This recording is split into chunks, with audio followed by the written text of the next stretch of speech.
Good morning guys, welcome back. In the first video we have gone through the solar thermal energy power plants. We have gone through 5 different types of power plants. The first 4 power plants are based on a Rankine cycle, and the last power plant is based on a Brayton cycle. Now let's talk about the second part of this third unit, that is a solar thermal energy conversion, that is a thermal energy storage. Why we require storage, and what are the components in a storage, and what are the phenomena or mechanisms that are taking place in this storage. Let's take an example of a battery.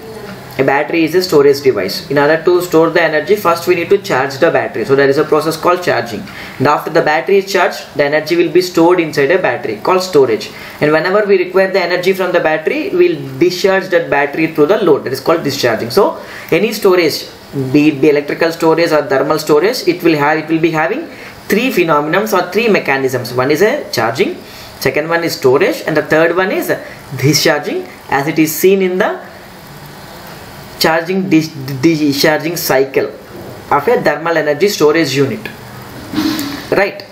So in this case, the charging is happening. If the charging happens because of electrical energy, it is called electrical energy storage. If the charging happens because of the solar energy, it's called a solar energy storage, right? Now let's talk about the solar energy storage. Solar energy storage is nothing but collecting and storing the solar energy in the form of heat, and this heat for utilizing this heat for the later time is nothing but a solar thermal energy storage. There are 3 different technologies to store this solar thermal energy. The first one is a sensible thermal heat storage. The second one is latent thermal heat storage. Third one is the thermochemical energy storage. These are the 3 different technologies based on which we can store the solar energy in the form of heat, and then we'll use this heat in the later time. Let's talk about them in detail. Right, the first one is sensible heat thermal energy storage. Right, so what is this? What is meant by sensible heat first? Sensible heat means, let's take an example. Let's take a bowl of water and keep it under the stove, and when we on the stove, the water starts boiling. Initially the water is at room temperature, say 25 degrees centigrade. Now we started increasing the temperature. Now the water will boil and the water will become for 50 degrees centigrade. If the water becomes 50 degrees centigrade, will it change its phase? No, it will be 50 degrees water only. And after some time 60 degrees, after some time 70 degrees, after some time 80 degrees, 90 degrees, 100 degrees. Now what happens? Up to 100 degrees, water will never change its phase. The water will be water only, right? And when you start increasing after 100 degrees centigrade, if the water attain 100 degrees centigrade, you still increase the temperature, then what happens? It will become 100 degrees vapor, because the boiling point of water is 100 degrees centigrade. Up to 100 degrees centigrade, water will not change its form from liquid to gas at the boiling point. That is at 100 degrees centigrade only, water will get converted into vapor. Initially up to 100 degrees centigrade, the water will take the energy and it will be boiling. And once 100 degrees centigrade is reached, after reaching the 100 degrees centigrade, it will not further heat. It will just change its phase from 100 degrees water to 100 degrees steam. And after getting 100 degrees steam, when if further increasing the heat means, it will become 110 degrees steam, 120 degrees steam, 130 degrees steam. What is the meaning? Here from 25 degrees water to 100 degrees water is called as sensible heat. There is no change in phase. From 100 degrees water to 100 degrees vapor, there is no change in temperature but change in phase, which is called the latent heat. And again after it becomes as a steam, 100 degrees steam to 120 degrees or 130 degrees steam is again changes, the phase is same, that is it's only a steam, temperature is increasing. So whenever temperature is increasing, we'll call it as a sensible heat. Whenever the phase is changing, we'll call it as a latent heat. Now these are nothing but a sensible heat and latent heat. Now the first technology is a sensible heat thermal energy storage. For utilizing the sensible heat, there should not be any phase change. So for that reason, there is a material called packed bed storage tank. This packed bed storage tank acts as a storage device for the solar energy by making use of a concept called sensible heat. And this packed bed storage system consists of pebbles, rock beds, ceramic beds, sand and soil. All these things are there inside this. Take a tank and fill it with rocks, sand, soil, bricks, everything, right? and that acts as a what sensible heat storage system, and this storage system can store up to 800 degrees centigrade. Now let's see the schematic diagram of this storage concepts. So as I told you, any storage thing will be having three phenomena: charging, storage, and discharging. The first loop is called the charging loop, and the second one is a storage, and the third loop is called the discharging loop, as you are seeing in the slide.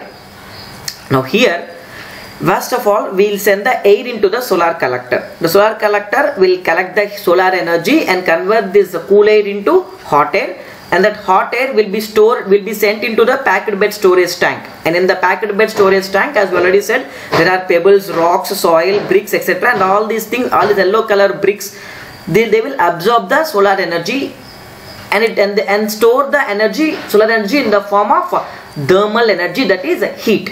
It is called the charging cycle, which will happen during the daytime whenever sunlight is available. We will take the air and we will heat the air by means of a solar collector, and that by means of solar collector, and that heated air will be stored in the form of heat in a packed bed storage tank during the night time. During the night time, when there is no solar energy available, I need to use the air. Then what that industry will require the hot air.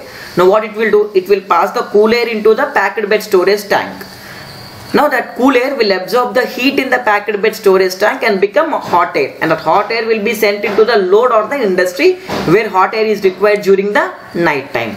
It is how the sensible heat storage system works. Here, why it is called sensible heat storage system? Even though the temperature is given to it, even initially the pebble's temperature is 0 degrees centigrade. Now after that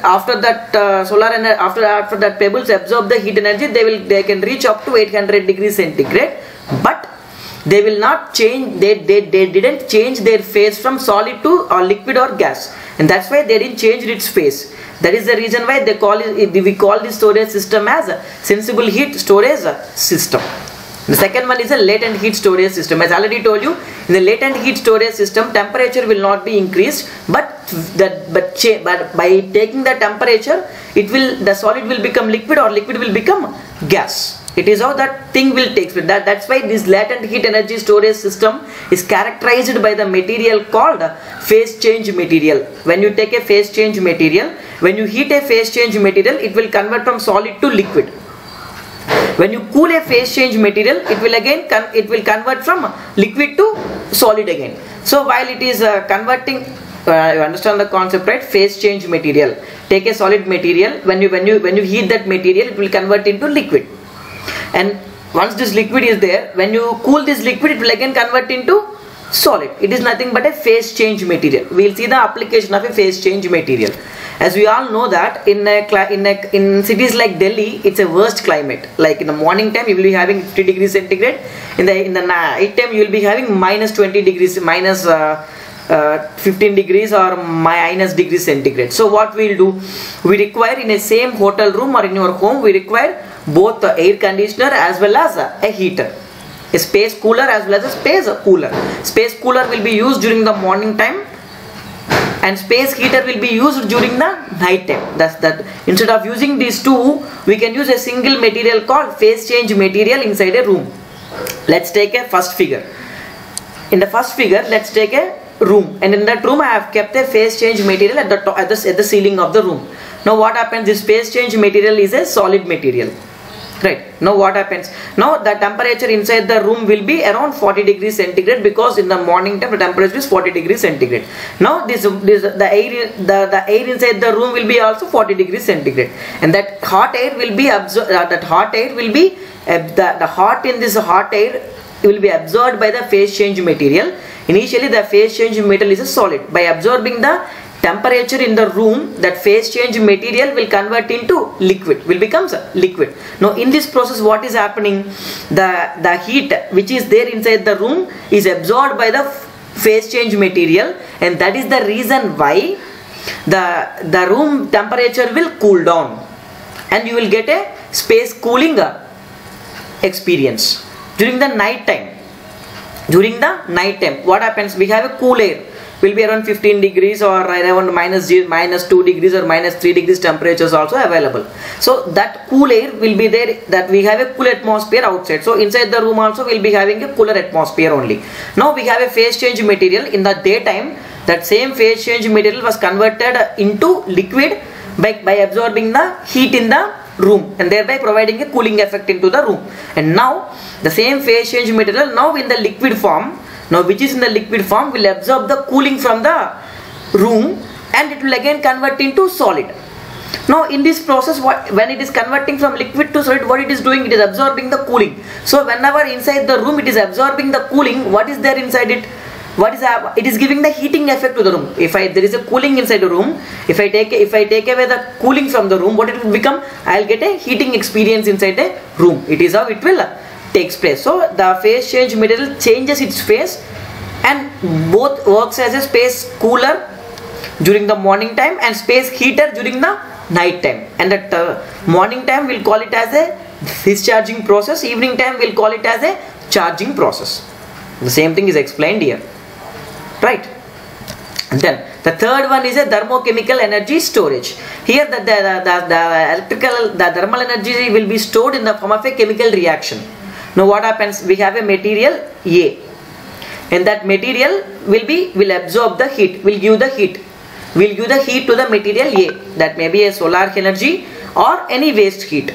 And after absorbing the heat, that material A will decompose into B and C.